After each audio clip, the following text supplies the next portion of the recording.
guys, welcome back to Freedom in a Budget, another Dumping Debt Fridays video. I am loving these Q&As still. They are awesome. Thank you so much for sending me your questions, and if you have a question you want me to ask on the next Dumping Debt Friday video, please leave it down below in the comments and I'll be happy to answer it for you. And if you don't want to leave it there, then social media, Facebook, Twitter, Instagram, Gmail, whatever you want to do. Send me an email, whatever it is, and I will be sure to answer the question for you. Alright, I have some great questions. We're going to jump right in. First one, Jenny Banana asks, I totally agree that we spend less when using cash. However, as much as I fancy the cash envelope system, I still have some issues with security. How do you manage this? Do you have all of your money with you in your wallet all the time, or do you store the money in your home? If the latter, is there any secure place in an apartment to have so much cash if you don't have a safe? So I keep everything in my cash envelope wallet.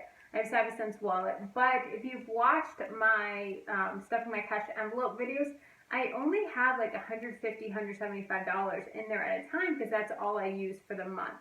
But if your cash envelope system is bigger due to more categories, or you have a bigger grocery budget, whatever it is, maybe try splitting it up to doing weekly cash envelope stuffing, or every 2 weeks trying that, and that way you're just budgeting those 2 weeks. So if you have $300 grocery budget, do it 2 weeks, $150, or some people have like the first half of the month a little bit heavier, so maybe $200, and the second half $100, or vice versa, whatever it be. But maybe splitting it up if you're worried about carrying that much cash on you.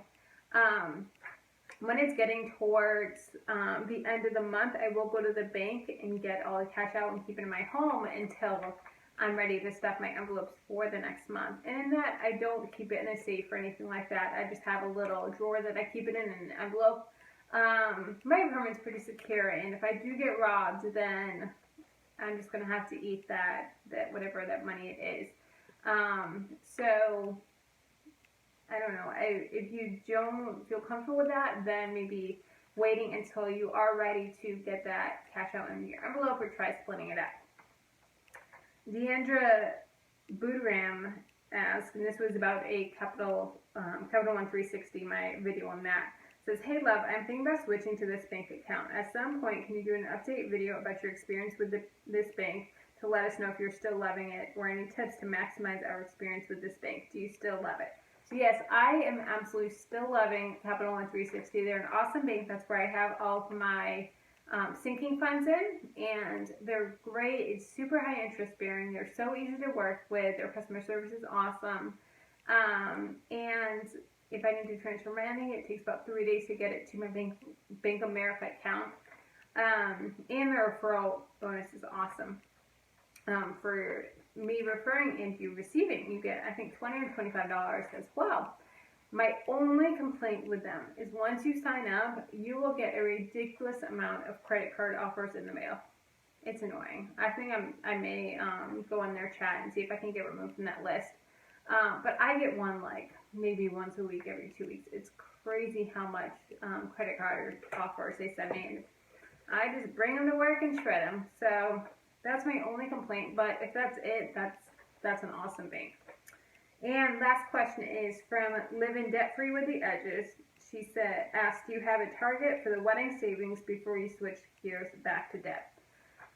So, it's funny that you asked this. Jamie and I and his parents had a long talk this past weekend about the wedding and this and that, and even though we're not engaged, we're still kind of in that process of talking through it. Pop the question pretty soon, I'm hoping. But my view of the wedding and all that it's going to be, and his view of the wedding, are completely different things. And he's going to be a groomzilla. I'm calling it. I told him, and he admitted to it. He said, yeah, it's not going to happen. So it's going to be hard to reel him in with that. He works weddings and bar mitzvahs and everything like that, and the weddings that he works range from $60,000 to $200,000 on that one event. or that one wedding. And so he's used to like a very high standard and a very high class. And I'm like, okay, well, let's have a $10,000 wedding. And we don't need this, we don't need that. And we can have buffet, we don't need sit down dinner in this fancy place. And so we're going to have to compromise and come up with a happy medium. Thankfully, his mom is like super crafty, super great at finding deals and stuff like that, and working with caterers and whatnot. So she'll be able to help us bring down the cost a lot, but his taste is so high. Yeah, it's gonna be hard. So I'm guessing, I estimated originally around 10,000. It's probably gonna have to be upped to 15, maybe even 20,000. I don't know, but that's just after the conversations that we had this weekend, and I'm praying that as we talk more and everything, he's going to kind of lower it a little bit so we can have a more budget-friendly this wedding.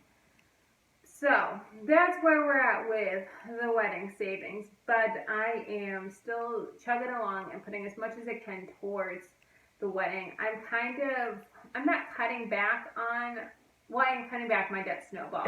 I'm not stopping it completely, but I am doing about $300 a month rather than $500 a month. So I'm still putting extra towards my smallest debt, but I'm not doing it as aggressively so that we can put towards in the wedding, and that way we're not taking out loans for that and incurring more debt. So that's where I'm at with that. So thank you so much, guys, for submitting your questions. They were great questions and so fun to answer. And like I said before, leave your questions down below. And if you're new to my channel, welcome. I'm Kelly, and I am on my journey to pay off debt and cash flow a wedding, if you haven't already realized that from these questions. So thank you so much for watching, and have a great day.